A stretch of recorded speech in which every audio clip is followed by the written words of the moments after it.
2026 has already been packed with huge releases. We've had games like Lego Batman, Resident Evil Requiem, and hey, we even got this absolute masterpiece. But hidden among all those announcements was a game I wasn't expecting to care about. Last year, during State of Play, IO Interactive revealed 007 First Light, the first James Bond game we've gotten since 2012. I'll be honest, I was skeptical. It's made by the same studio behind Hitman, and I've never really been a fan of those games. But after jumping in, this completely caught me off guard. So naturally, I decided to go for the platinum. So we start off like any good James Bond game, except we're not even 007 yet. Since this game acts as an origin story, Bond is still just an air crewman for the British Army being sent to investigate a remote island where a group of scientists and engineers have mysteriously vanished. Unfortunately for our Jamesy, typical 007 fashion, things go wrong almost immediately. Before we even reach the island, our helicopters are shot down by missiles. And just like that, James Bond is dead. Yeah, he's dead. Okay, not really. Somehow, Bond survives the crash and washes up on shore. And so for the next few minutes, we're just stumbling around completely confused trying to figure out what the hell just happened. After sneaking past enemy patrols and finally making contact with headquarters, MI6 takes over the operation, which is usually a pretty good sign that things are about to get much worse. We're introduced to our handler and tasked with recovering a mysterious item before the enemy gets their hands on it. Simple enough, except it wasn't. You're in water again. Better than getting spotted. Why does she sound kind of bad? What? What's wrong with me? God damn it. In true Hitman fashion, we steal a disguise and infiltrate the enemy camp, blending in with the mercenaries guarding the facility. For a while, everything was going surprisingly well. While searching a biohazard tent for answers, we get exposed to a nerve agent because apparently being shot out of the sky wasn't enough excitement for one day. Incredible. Oh shit. Ooh! Now, desperately looking for a cure, we're given one very important instruction. Make sure you inject the orange one. Inject both? What? Ah, screw it. Here goes nothing. After somehow surviving that disaster, our next objective was simple. Rescue the hostages, cause absolute chaos, and try not to die again. After freeing the captives and sabotaging the camp, the entire operation starts falling apart. Alarms going off, enemies everywhere, and Bond is finally forced into his first real fight.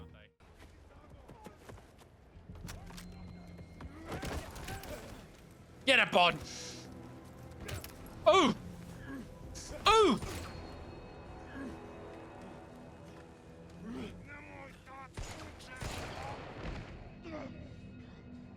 Was that his first kill? At that point, there was only one thing left to do. Run. And I mean run for your life. This entire escape sequence was pure cinema. Explosions were going off everywhere. Enemies were closing in from every direction. Eventually, we found ourselves standing on the edge of a cliff, overlooking the ocean with absolutely nowhere left to go. But we did have one thing, a detonator connected to the explosives scattered across the island, and if we're leaving, we were making sure nobody else stayed behind. So, naturally, we blew up the entire island. I'm not MI6. Oh shit!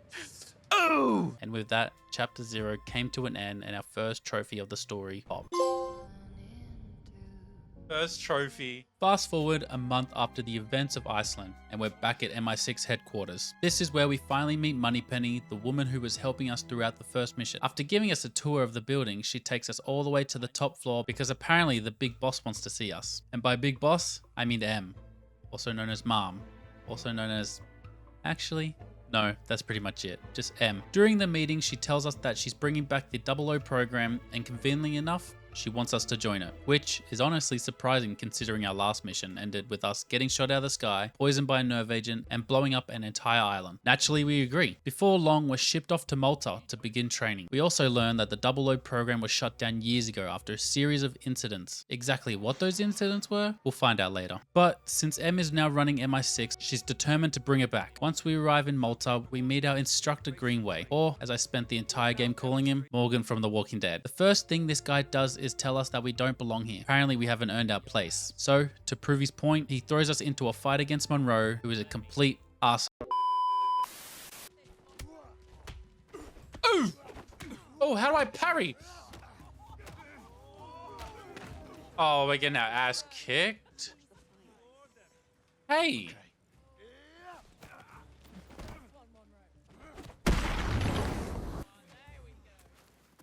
Man, after getting our butt handed to, it was finally time to start training. And honestly, this whole section felt like one giant Bond training montage. Learning combat, learning how to drive, learning stealth, basically everything we'd need if we wanted to survive out in the field. During all of this, I managed to earn a trophy called Sleight of Hand by shooting an enemy's weapon straight out of their hand.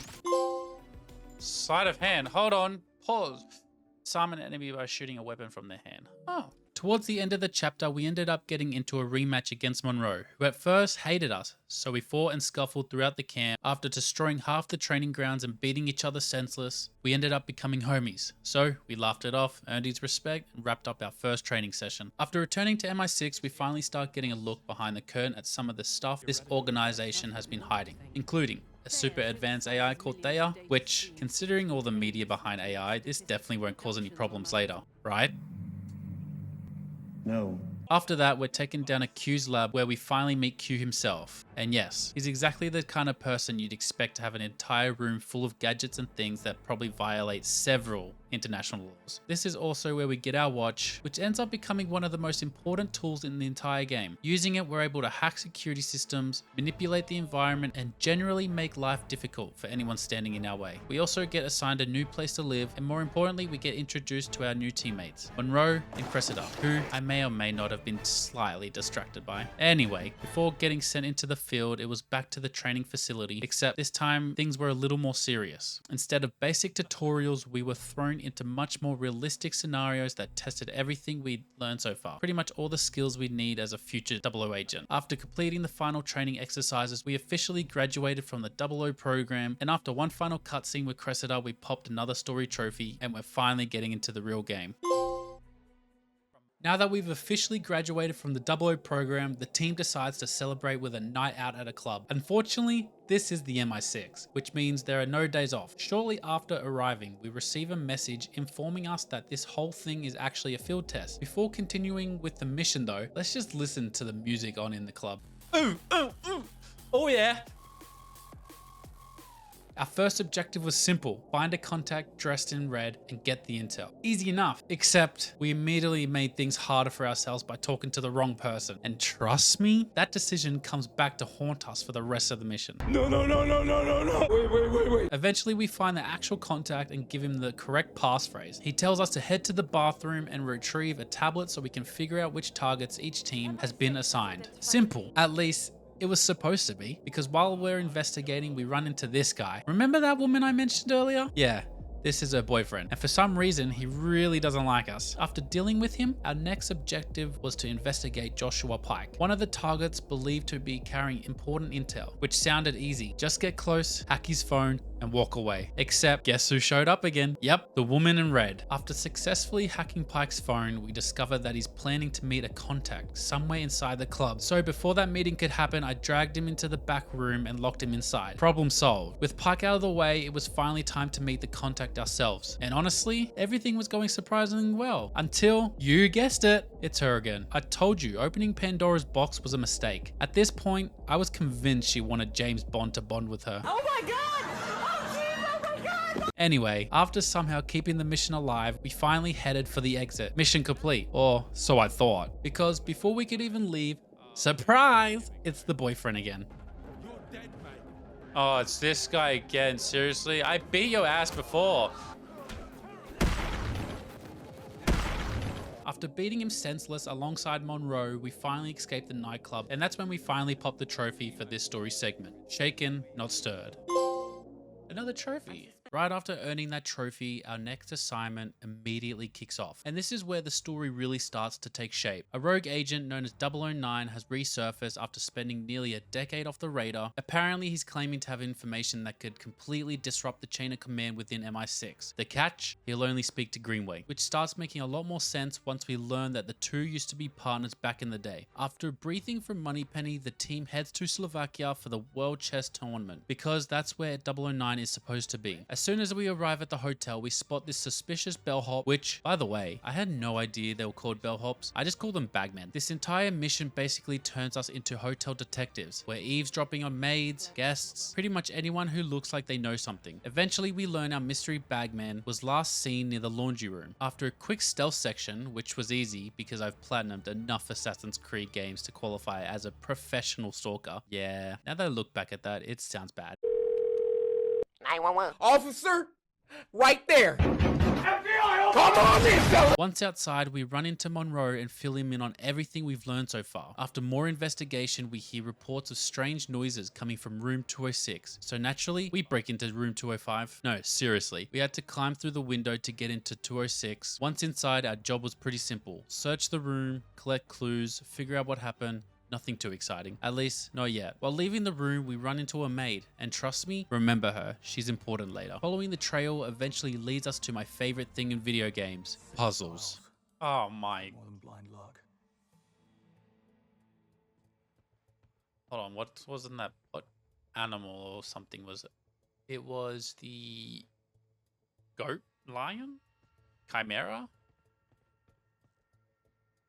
So... this, and this. Oh, look at me go. Because I'm apparently a genius, this one didn't take me very long. While making our way to the next objective, Monroe stays in contact with us the entire time. Then suddenly, silence. Where's Monroe? Oh no!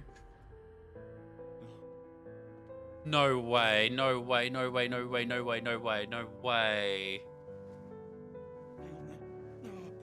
Oh no.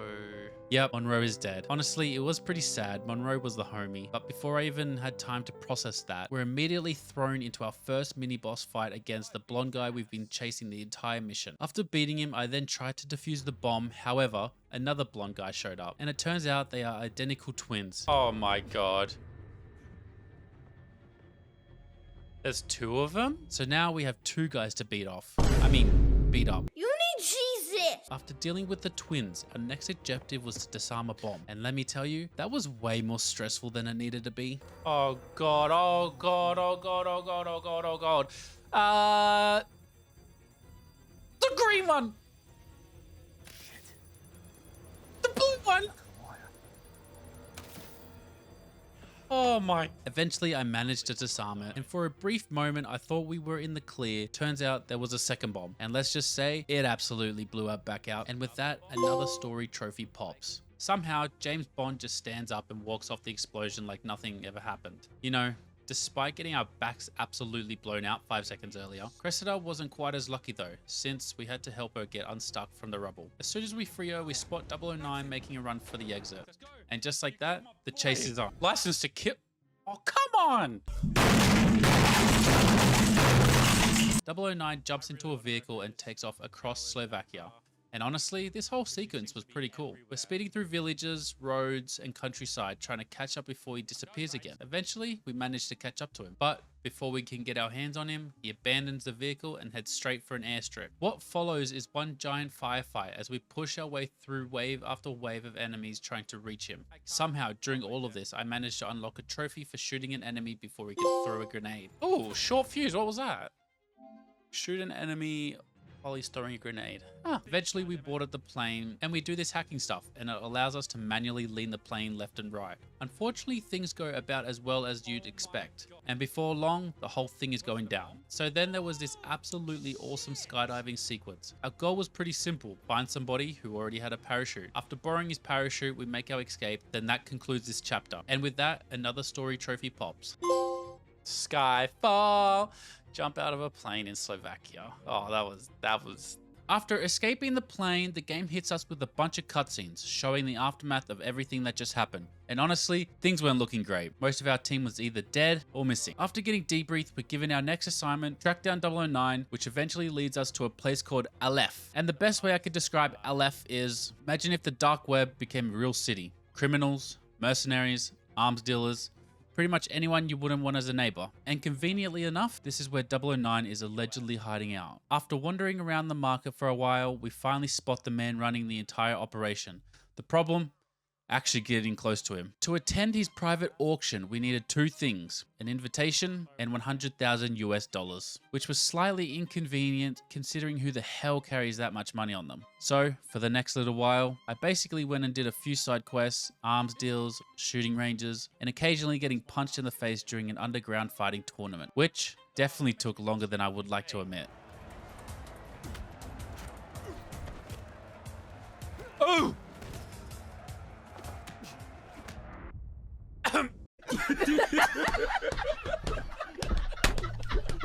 Eventually though, we managed to scrape together the money and secure our invitation, meaning it was finally time to attend the auction. We did eventually win the auction. The only catch was that our winning bid involved handing over 30 years worth of MI6 intelligence, which feels like something they probably should have discussed beforehand. But hey, not my problem. And with that, another story trophy pop. Won!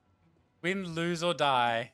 Win the auction. Now that we won the auction, we were finally allowed into the parts of Aleph that were previously off limits, which meant we could finally track down 009. After making our way through the shipwreck district, we eventually found him. Well, his body at least. Needless to say, 009 wasn't doing too great. After finding him, another story trophy popped. Take a look around. Nobody lives forever. What What's that transpired. for?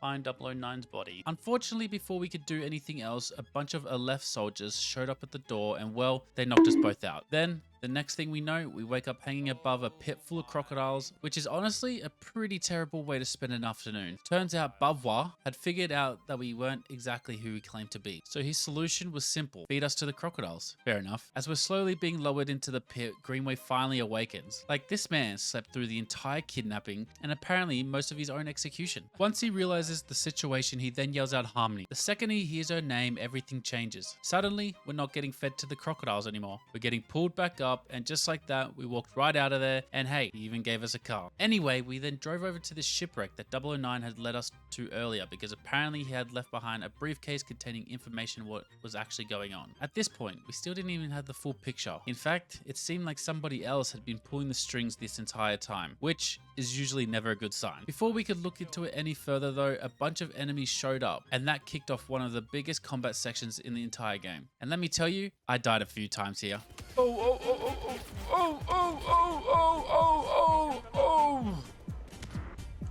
Oh my god.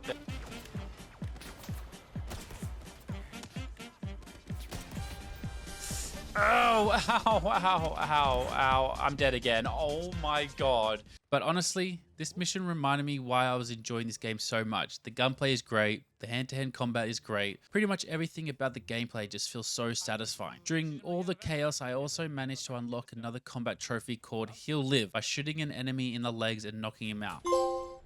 He'll live. What's that for?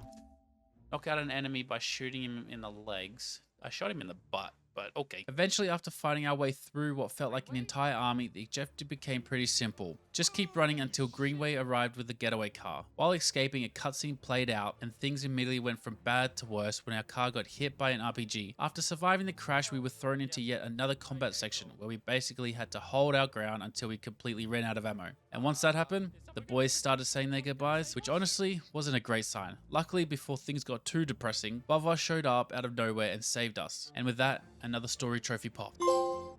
Trigger Mortis.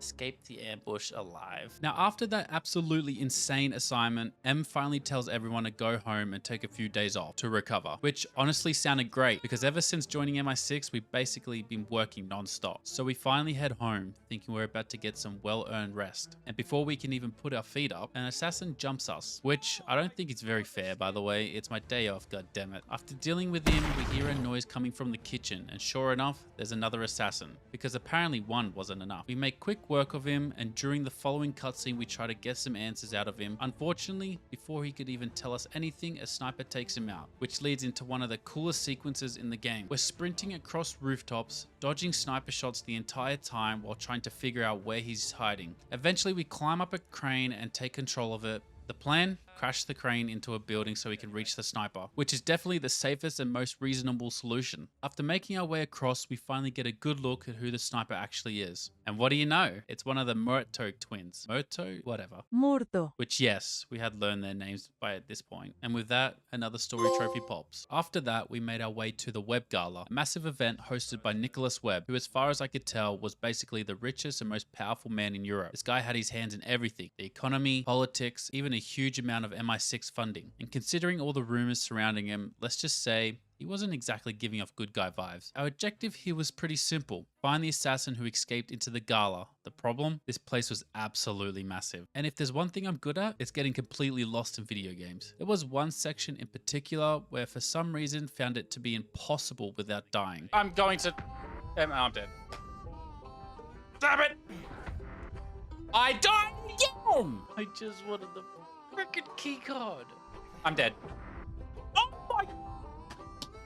Talk about a smooth operation. Oh God. Eventually though, after what felt like an hour of wandering around pretending I knew where I was going, we finally caught up with our target, and this led into our first real boss fight. Now thankfully, this wasn't one of those bosses where you just stand there punching each other for 10 minutes. Instead, it felt a lot more like a Metal Gear boss fight. You had to sneak around, use the environment, and stay out of sight. After a lot of running around, I finally managed to take Muerto down, which led into a pretty brutal cutscene. The two of us start fighting. At one point, James is seconds away from being impaled by a giant trident. Luckily, at the last second, we managed to switch places, and let's just say Muerto didn't survive that exchange. And with that, another story trophy popped. Now, at the end of the chapter, we head back down to the lobby and run into Isola again. Remember when I told you she was important? The two of us eventually run into Damien, and this guy absolutely screams bad guy. Like if somebody asked me to point out the villain in the crowd, I'd probably pick him first. We chat for a bit, have a drink, and before long, Nicholas Webb shows up as well. At this point, our objective was simple: get close enough to hack his phone. Easy, or at least it would have been, because before we could do anything, we got drugged. We then woke up tied to a chair.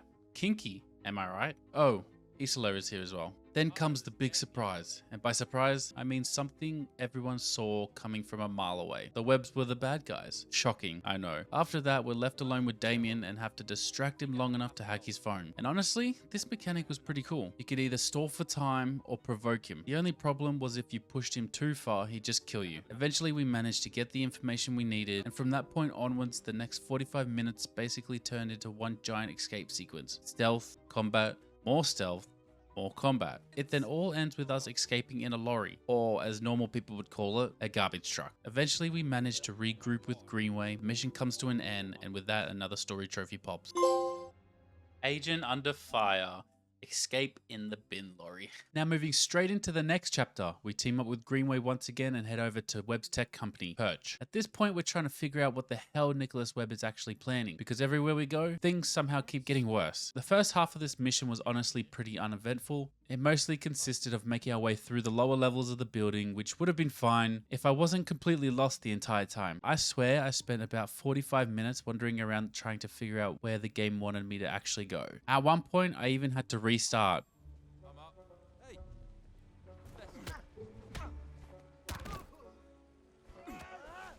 Oh!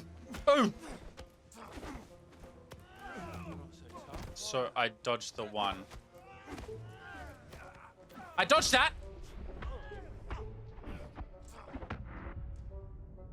Oh my god! Professional gamer, by the way. Eventually, though, we ran into a familiar face, Isola, who at this point was basically becoming the Catwoman to our Batman. Turns out she was after the exact same thing we were, so for once, we actually decided to work together. After making our way up to the penthouse, another story trophy pops, and we begin searching for clues. Eventually, we discover the password to a safe containing evidence linking Webb to all sorts of shady things. Finally, unfortunately, before we could do anything with it, Damien and Nicholas Webb walked into the room. So now, instead of stealing evidence, we're hiding behind furniture, trying not to get caught. Our next objective was to sneak around and record their conversation. That was until they spent the entire conversation saying absolutely nothing incriminating. Thanks, guys. Very helpful. As soon as they leave though, the mission finally picks up. A timer appears and suddenly we're sprinting through the building trying to escape. This was probably the most fun part of the chapter, mainly because the first half had me running in circles like a tourist. Eventually we make it across the bridge and escape, but the chapter wasn't over just yet. The second half of the chapter had us infiltrating Purchase servers. Our goal was basically to get the system back online so we could finally access all of Webb's hidden data. And while doing so, I managed to unlock another combat trophy called Positively Shocking, which required making one enemy tase another enemy.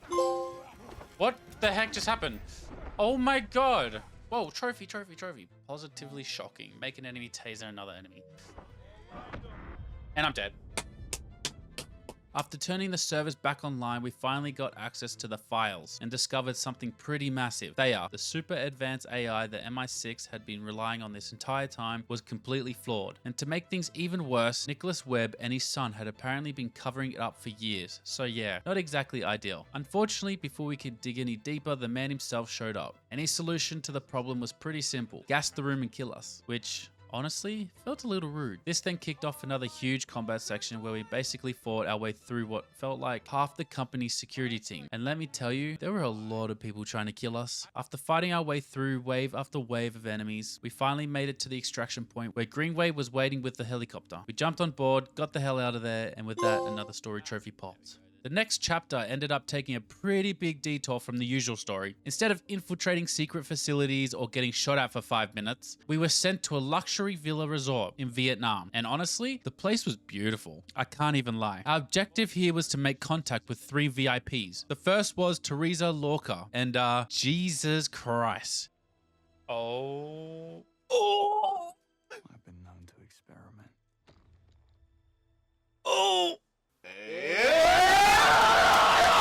The second was Ellis White, who was basically a stereotypical rich American party boy. And finally, there was Ramon Hernandez, a big boss man, who was kind of a Chad. Anyway, after meeting everyone and getting settled in, things immediately went sideways, because later that night we learned that Damien had captured both Teresa and Ellis. So naturally, it was time for another rescue mission. While sneaking around the resort, I managed to unlock another combat trophy called Disarming Personality, which required disarming an enemy using a laser. Eventually, we managed to rescue both Teresa and Ellis, but before we could get out of there, we ran into a familiar face, the remaining Muerto twin. And this led into another boss fight. Honestly, this one wasn't anything too crazy compared to the other Muerto fight, but it was still a pretty cool way to end the mission. After taking him down and escaping the explosion, the story trophy popped. Right after that, we woke up strapped to a table, and directly above us is Damien, who has decided the best way to kill us is a giant chainsaw slowly descending to cut us in half, which honestly feels a little dramatic. Now obviously we weren't about to let that happen, so while Damien is busy monologuing, we stall for time and keep taunting him. Eventually Greenway shows up, shoots the chainsaw, shoots the locks, and saves our ass. Good timing too. From here the mission turns into one giant combat section with Greenway covering us from a distance. And honestly, I have to give props about this game. They absolutely nailed the combat sections. You truly made a masterpiece, IO Interactive. After fighting our way through what felt like an entire army, we finally reached the end of the chapter, and waiting for us was Damien. The boss fight itself was actually pretty straightforward. All you really had to do was blind him using the lights around the arena and then beat the living hell out of him, which we did. And let's just say, Damien took way too much piping. Yeah, that sounded better in my head. With Damien finally dealt with, we make our way back to Greenway, but that's when things take a turn. At some point during all the fighting and escaping, Greenway had been shot, and the wound was a lot worse than he let on. Before long, he bleeds out right next to us. Rest in peace, brother, you were a real one. And with that, another story trophy popped. After Greenway's death, things were pretty much falling apart. At this point, we go on multiple unsanctioned missions, uncovered corruption inside the program, and basically made enemies with half the people in charge. So MI6 and I decided it was time to see other people. It's not you, it's me. This chapter was more of an intermission than anything else. Most of the mission just involved sneaking around, gathering supplies, and preparing for the final stretch of the game. No big explosions, no boss fights, no getting strapped to the table by psychopaths. At the end of the chapter, we packed up our things, walked away from the program, and officially became rogue agents. Soon after, another story trophy popped. So we're finally into the last 2 chapters of the game, and apparently Bond decided that becoming a rogue agent wasn't enough excitement for 1 week, because the chapter starts with us and Isola hanging out on a boat planning our next move against Nicholas Webb, who at this point had officially become everyone's problem. Also, I'm pretty sure these two hooked up on the boat. What's that now? Girl number 7? Anyway, after that little intermission, we head out to the Arctic where Webb's secret research facility is located. Inside the facility, we learn that Webb has another super advanced quantum AI, and somehow that's even more powerful than they are. This thing had been helping him stay 10 steps ahead of everyone, while also letting him interfere with MI6 operations whenever he wanted. During one of the combat sections, I also managed to unlock another trophy called Damp Squib, by hacking an enemy grenade. Most of this mission was spent fighting robots, and a lot of them. Apparently Webb had been building an entire army while nobody was paying attention. Eventually we made it all the way to the AI, and after saying super advanced quantum AI about 50 times throughout this chapter, I was honestly just happy to finally reach the thing. Unfortunately, that's when Isola decides to betray us. She shoots Webb, takes the AI for herself, and immediately turns this entire operation into an even bigger disaster. What follows is honestly one of the coolest sequences in the game. First we chase her through the facility, then that turns into a full-on boat chase. Oh shit! Oh my god. Eventually we catch up to her, destroy the AI, and call MI6 to come pick us both up. And with that, another story trophy pops. And just like that, we arrive at the final mission of the game. And let me tell you, this chapter had a ridiculous amount of combat. I'm pretty sure 90% of it was just shooting people. At this point, the enemy forces were trying to steal every last piece of MI6 intel, along with Thea's quantum core, which as you can imagine, wasn't exactly ideal. Now, remember Damien, the guy we dropped pipes on? Flashback. End of flashback. Yeah, apparently that wasn't enough because somehow this man was still alive. At this point, I was genuinely convinced he was immortal. No! Why? Why? After that, the game immediately throws us back into another huge combat section, and honestly, this might have been my favorite one in the entire game, although, to be fair, I said that basically after every combat encounter. At one point, we even jumped into this car and fought our way through an entire convoy, which was absolutely chaos. The good kind of chaos. Eventually, we catch up to Damien one final time, leading into what was thankfully his last boss fight. And just like the previous fights, it was less about punching him in the face and more about using the environment to take him down. After a lot of running for our lives, we finally managed to beat him. We both ended up falling into the water, and apparently Damien never learned how to swim, which sounds like a pretty important life skill when you're trying to kill secret agents. As we're both sinking, Isola shows up and pulls us out. Unfortunately, she also escapes with Thea, so despite saving our life, she still managed to ruin our day. The game then wraps things up with a final story trophy. A few final cutscenes play out where Bond and M visit the graves of everyone we lost along the way. And after everything we've been through, getting shot at, poisoned, blown up, almost fed to crocodiles, and somehow surviving Damien multiple times, M finally gives us the title 007. About time. The game then ends with a possible sequel hinted on the way, and honestly, W developers. But with the story finally wrapped up, it was time for everybody's favorite part of a platinum trophy, the cleanup. Throughout the entire playthrough, I'd actually been collecting as many collectibles as possible, which is probably why I haven't mentioned them much until now. There were 5 different collectible categories spread throughout the game, and thankfully I'd already picked up most of them during the story. While cleaning everything up, I also managed to unlock a couple more combat trophies, including always have an exit strategy for escaping confrontation using a gadget, and Firestarter for pushing an enemy into a fire extinguisher. After that, it was mostly a matter of tracking down the collectibles I'd missed. First came all the files, then the legacy items, then the postcards, the playing cards, and finally the mementos. I believe this is the final collectible, and I should pop the Mementos trophy and all collectibles trophy. Hello?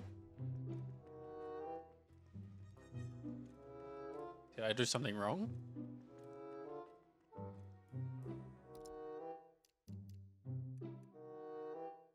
Nope, I got everything. Don't tell me it's bugged.